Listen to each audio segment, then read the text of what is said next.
So, is MEMEFI a good long-term hold? Let's break it down. Active community and dev team.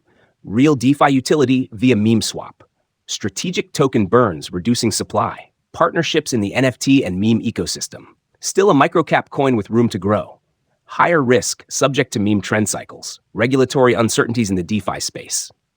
If you're into high-risk plays with strong upside and love meme culture, then holding a small portion of your portfolio in MEMEFI could be worth the gamble. Just don't go all in.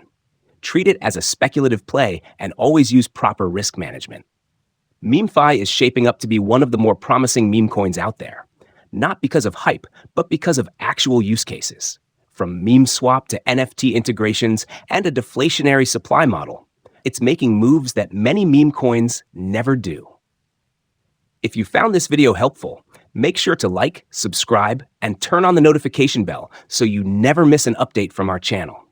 Thanks for watching, and I'll see you in the next one.